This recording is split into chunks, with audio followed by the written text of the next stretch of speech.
Hello, Mr. Price here, and this is question 3 of the June 2005 M2 for OCR. Okay, let's have a look at the question.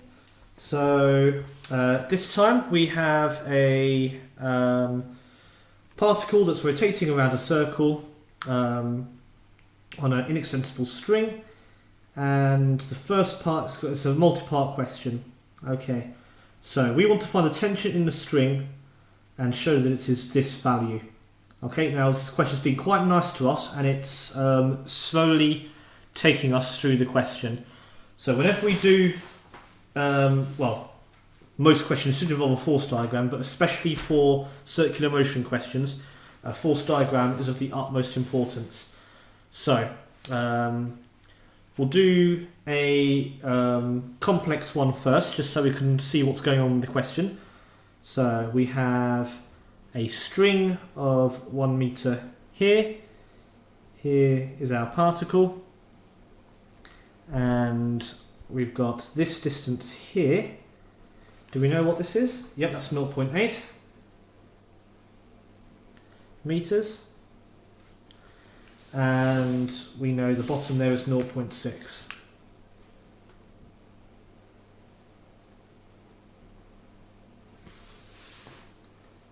Okay, and it's spinning around like so. Okay, so the first thing that's probably going to be quite important is this angle here, because there's going to be a tension here, and we're going to want to know or resolve this tension in our two directions. So this angle here is of the utmost importance. So we can easily find this. We have a variety of different values. Let's use sine. You can use whichever one you prefer. So sine theta is equal to the opposite over the adjacent. So the opposite is 0.8 and the adjacent is 1. So using inverse sine, we get the angle to be 53.13 degrees to the horizontal. Okay.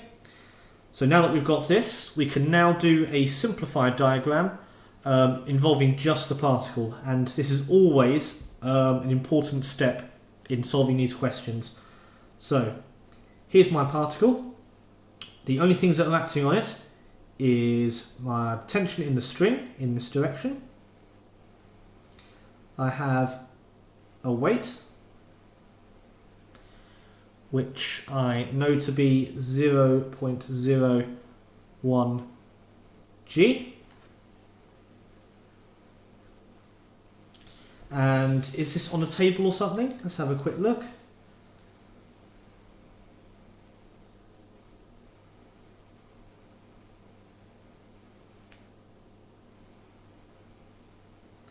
Yep, it doesn't look like it's on a table, so it's suspended by nothing. So these are the only forces acting on it. So these are the only forces acting on my particle. Okay, so finding the tension, therefore, will be relatively simple.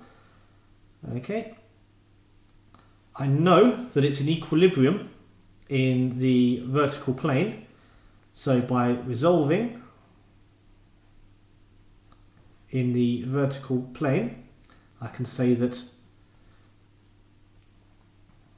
sorry, I forgot to put in my angle here, so that's 53.13. Okay, so I can say that T sine of 53.13 will be equal to 0.01 g. Oops, sorry. Okay, so resolving in the vertical direction, so T sine 53.13 will equal this, as it's in equilibrium. So after working with that, you should find the tension to be exactly what we were after, 0.1225 newtons. Okay, for part 2,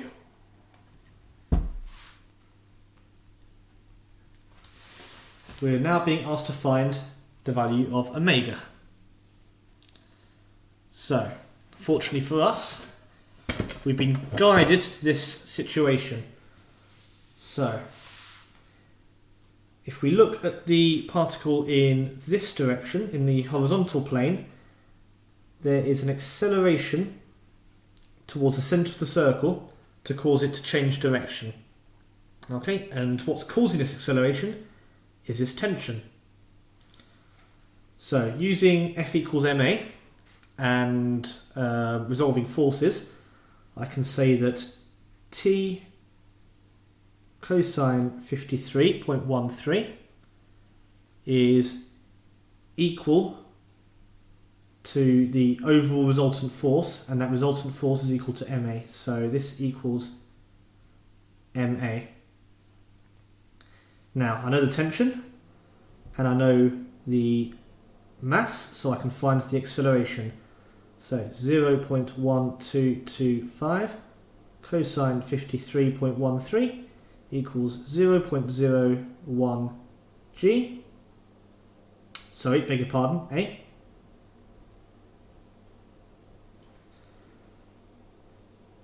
So A is also equal to omega squared r, and I know omega. Have I been given omega? No, I'm trying to find omega, beg your pardon. But I know the radius is, how big is our radius? 0.6. So substituting this into here, so 0.1225 cosine 53.13 equals 0.01 omega squared lots of 0.6. So after dividing through by 0.6 and 0.01 and then square root our answer, we should get an omega value of 5.72 radians per second. Not much to it really, so just resolve in the direction we need to resolve in the direction of the acceleration. Use either omega squared r or v squared over r. Sorry, v over r squared, yep, that one. V squared over r, I should say, and you can work out whatever you need to find out. Okay, let's look at part 3. So now we want to find the kinetic energy of the bead. So this is where we're now going to want to find the velocity, because I know that the kinetic energy,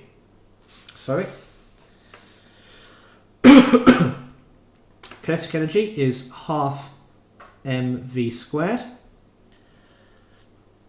and we know that r equals v, because if I've got an object travelling at omega, its speed,